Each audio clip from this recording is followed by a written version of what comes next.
बच्चों कैसे हैं आप लोग। पिछली क्लास में मैंने आप लोगों को सेल के बारे में कुछ बताया था कि सेल को फंडामेंटल यूनिट ऑफ लाइफ क्यों कहते हैं। अब आज हम लोग पढ़ने जा रहे हैं सेल किस चीज़ से बना होता है, सेल का स्ट्रक्चरल ऑर्गेनाइजेशन कैसा होता है। तो बच्चों देखिए, किसी भी सेल को हम लोग अगर माइक्रोस्कोप में देखें तो हमें तीन चीज़ें उसमें ऑलमोस्ट कॉमन मिलती हैं। जो भी सेल के अंदर जो भी कॉन्स्टिट्यूएंट्स होते हैं लगभग कॉमन ही मिलते हैं अगर हम लोग माइक्रोस्कोप से देखें तो। वो चीज़ें कौन कौन सी हैं? एक है प्लाज्मा मेम्ब्रेन, एक है न्यूक्लियस और एक है साइटोप्लाज्म। तो ये तीन चीज़ें हर एक सेल में कॉमन मिलती हैं, चाहे वो प्लांट सेल हो चाहे वो एनिमल सेल हो। और जो भी चीज़ें होती हैं, जो भी एक्टिविटीज़ होती हैं, वो इन्हीं तीनों में सारी एक्टिविटीज़ होती हैं सेल्स की। तो बच्चों इनको हम लोग बारी बारी से पढ़ेंगे। तो सबसे पहले हम लोग स्टार्ट करते हैं प्लाज्मा मेम्ब्रेन और सेल मेम्ब्रेन के बारे में। थोड़ा सा ये लेंदी टॉपिक है बच्चों, तो 2 क्लासेस इसमें लगेंगी, तो इसीलिए थोड़ा अच्छे से आप लोग पढ़िएगा। बहुत ही इंपॉर्टेंट पॉइंट्स हैं इसमें। क्या है बच्चों plasma membrane? This is the outermost covering of the cell. ये क्या है बच्चों? आउटर मोस्ट कवरिंग है किसी भी सेल का। अगर हम लोग एनिमल सेल की अगर बात करें तो एनिमल सेल का आउटर मोस्ट कवरिंग है that separates the contents of the cell from its external environment. और ये क्या करता है? सेल के अंदर जो भी कंटेंट्स हैं उनको एक्सटर्नल एनवायरनमेंट से सेपरेट करता है। मतलब कि ये क्या है? एक परत की तरह है जो कि एक्सटर्नल एनवायरनमेंट में जो भी चीज़ें हैं और इंटरनल एनवायरनमेंट में, मीन्स दैट कि सेल के अंदर जो कंपोनेंट्स हैं उन सारी चीज़ों को बाहरी के वातावरण से, एक्सटर्नल एनवायरनमेंट से सेपरेट करता है। द प्लाज्मा मेम्ब्रेन अलाउज और permits the entry and exit of some materials in and out of the cell. Plasma membrane क्या करता है बच्चों? ये परमिट करता है एंट्री का भी और एग्जिट का भी, कुछ ही मटेरियल्स को, सिलेक्टेड मटेरियल्स को, कि सिलेक्टेड मटेरियल्स ही सेल के अंदर आ सकते हैं, सिलेक्टेड मटेरियल्स ही सेल के बाहर जा सकते हैं। It also prevents movement of some other materials. मतलब कि कुछ मटेरियल्स को ये प्रिवेंट भी करता है कि वो सेल से बाहर नहीं जाएंगे। ठीक है। The cell membrane therefore is called a selectively permeable membrane. और इसीलिए सेल मेम्ब्रेन को हम लोग सेलेक्टिवली परमिएबल मेम्ब्रेन कहते हैं। तो बच्चों एक क्वेश्चन पूछा जाता है कि why plasma membrane is called selectively permeable membrane. क्या? Why plasma membrane is called selectively permeable membrane. तो इसका आंसर बच्चों यहाँ से लेके और यहाँ तक हो जाएगा कि द प्लाज्मा मेम्ब्रेन अलाउज और permits the entry and exit of some materials in and out of the cell. It also prevent movement of some other materials. The cell membrane therefore is called a selectively permeable membrane. मतलब कि selected materials को इस cell के अंदर आने की अनुमति देता है और सेलेक्टेड मटेरियल्स को इस सेल के बाहर जाने की अनुमति देता है। और इसीलिए चूँकि ये सेलेक्ट करके मटेरियल्स का एंट्री और एग्जिट कराता है, इसीलिए इसको सेलेक्टिवली परमिएबल मेम्ब्रेन कहते हैं। अब आगे चलते हैं। How does the movement of substances take place into the cell? How do substances move out of the cell?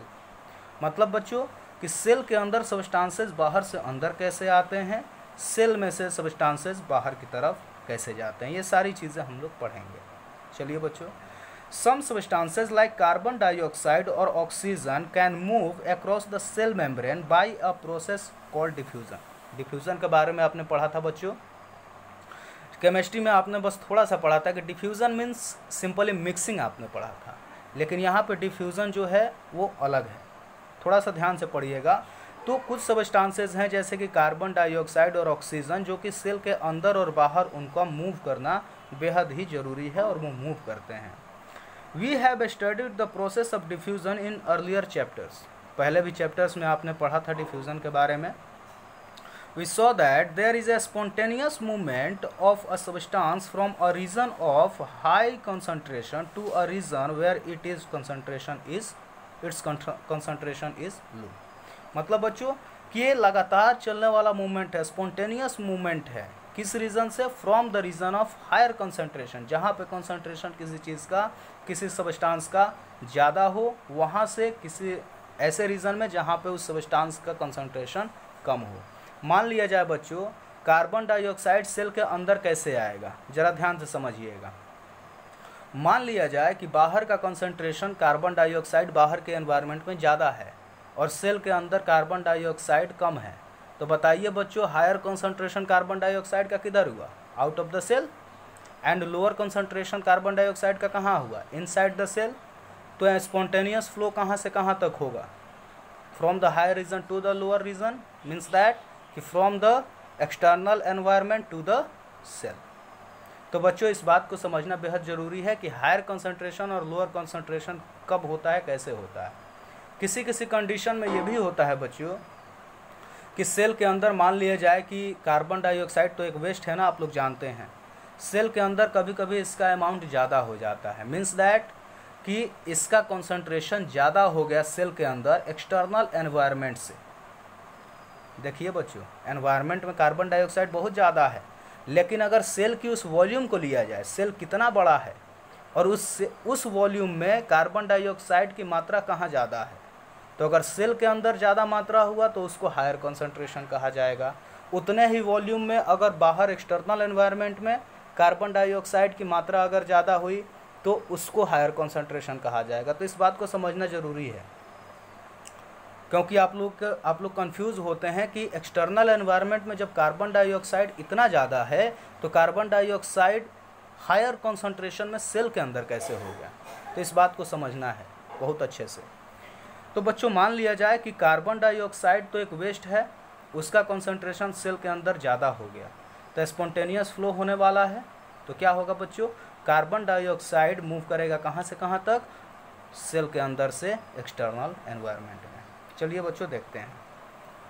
Something similar to this happen in cells when for example some substances like carbon dioxide, ठीक ना, carbon dioxide क्या है बच्चों, एक waste है जिसका कि excrete होना सेल के बाहर बेहद ही जरूरी है। Accumulates in high concentrations inside the cell, किसी किसी केस में क्या होता है कि कार्बन डाइऑक्साइड हमारे सेल में ज़्यादा मात्रा में वो एक्यूमुलेट हो जाता है। In the cells external environment, cell के एक्सटर्नल एनवायरनमेंट में the concentration of CO2 is low as compare to that inside the cell, और कार्बन डाइऑक्साइड की जो कंसंट्रेशन होती है वो बाहर के एक्सटर्नल एनवायरनमेंट में लो हो जाती है सेल के कंपैरिजन में। As soon as there is a difference of concentration of CO2 inside and outside a cell, मतलब कार्बन डाइऑक्साइड के कंसंट्रेशन में बच्चों डिफरेंस आया ना, सेल के अंदर कंसंट्रेशन कार्बन डाइऑक्साइड का ज़्यादा है, सेल के बाहर कार्बन डाइऑक्साइड का कंसंट्रेशन कम है। तो क्या होगा बच्चों यहाँ पे, CO2 moves out of the cell, जब कंसंट्रेशन इनसाइड ज़्यादा हो जाएगा तो ये कहाँ की तरफ मूव करेगा, outside, from a region of high concentration, कहाँ से, एक रीजन उसके अंदर हाई कंसंट्रेशन का क्रिएट हो जाएगा, to a region of low concentration outside the cell by the process of diffusion. तो बच्चों कार्बन डाइऑक्साइड का कंसंट्रेशन अंदर ज़्यादा है सेल के और बाहर कम है, तो इसीलिए अंदर से बाहर कार्बन डाइऑक्साइड का फ्लो होगा from the region of high concentration to the region of low concentration by the process of diffusion. Similarly अब इसी की तरह ऑक्सीजन का भी होगा बच्चों। O2 enters the cell by the process of diffusion when the level और concentration of O2 inside the cell decreases। और बच्चों ऑक्सीजन का मूवमेंट कैसे होता है, आउटसाइड टू इनसाइड। अगर ऑक्सीजन का कंसंट्रेशन बाहर ज़्यादा है और सेल के अंदर कम है तो बाहर से अंदर की तरफ वो ऑक्सीजन मूव करेगा। Thus diffusion plays an important role in gaseous exchange between the cells as well as the cell and its external environment। तो बच्चों आपको कभी कभी क्वेश्चन भी पूछा जाता है कि how gaseous exchange takes place in a cell, तो बच्चों इसका आंसर यही होता है कि by the process of diffusion, ठीक ना। तो डिफ्यूज़न एक बहुत बड़ा रोल प्ले करता है सेल के अंदर गैसियस एक्सचेंज में। अब आगे चलते हैं। Water also obeys the law of diffusion, water भी बच्चों लॉ ऑफ डिफ्यूज़न को फॉलो करता है। The movement of water molecules through such a selectively permeable membrane, बच्चों बहुत इंपॉर्टेंट है ये पॉइंट, सेलेक्टिवली परमिएबल मेम्ब्रेन यहाँ पे कहना इस डेफिनेशन में, एक डेफिनेशन है, इसको कहना बेहद ही ज़रूरी है। The movement of water molecules through such a selectively permeable membrane is called osmosis. क्या कहते हैं बच्चों, ओस्मोसिस। तो क्या कहेंगे, ओस्मोसिस क्या होता है? The movement of water from a region of higher concentration to a region of lower concentration through a selectively permeable membrane. क्या कहेंगे बच्चों? Through a selectively permeable membrane is called osmosis. Clear हो रही है बात बच्चों? सेलेक्टिवली परमिएबल मेम्ब्रेन कहना जरूरी नहीं है, ये सिर्फ सेल के केस में होता है।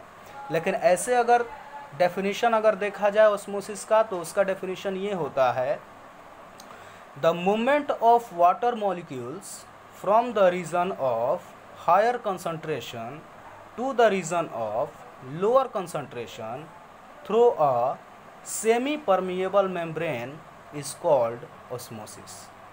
क्लियर हो रही है बात? तो बच्चों यहाँ पे चूंकि सेल है तो इसलिए प्लाज्मा मेम्ब्रेन एक मेम्ब्रेन की तरह यूज़ हो रहा है, तो यहाँ पे सेलेक्टिवली परमिएबल मेम्ब्रेन कहेंगे। अन्यथा बाद में जो डेफिनेशन ऐसे जो डेफिनेशन दी जाती है वहाँ पे सेमी परमिएबल मेम्ब्रेन भी कहेंगे, तो कोई गलत नहीं होगा। आगे चलते हैं बच्चों। The movement of water across the plasma membrane is also affected by the amount of substance dissolve in water. ये जो प्लाज्मा मेम्ब्रेन के अक्रॉस जो मूवमेंट होता है वाटर का, ये उससे भी अफेक्टेड होता है कि उस वाटर में सब्सटेंसेस डिजॉल्व कौन कौन सी हैं। Thus, osmosis is the passage of water from a region of high water concentration through a selectively permeable membrane to a region of low water concentration till equilibrium is reached। बच्चों दोनों का ये high concentration से low concentration में water हमेशा ज़्यादा रहेगा, लेकिन ये कब रुकेगा, ये ऑस्मोसिस की प्रोसेस कब रुकेगी? जब अंदर का कॉन्सेंट्रेशन और बाहर का कॉन्सेंट्रेशन, मतलब कि concentration of external environment and concentration inside the cell, दोनों के दोनों इक्विलिब्रियम में आ जाए, मीन्स दैट कि बराबर हो जाए, तभी ये फ्लो रुकेगा। नहीं तो स्पॉन्टेनियस फ्लो है, ये लगातार चलता रहेगा। क्लियर हो रही है बच्चों? तो आज के लिए बस इतना ही हम लोग रहने देते हैं, कल हम लोग आगे की बातें पढ़ेंगे।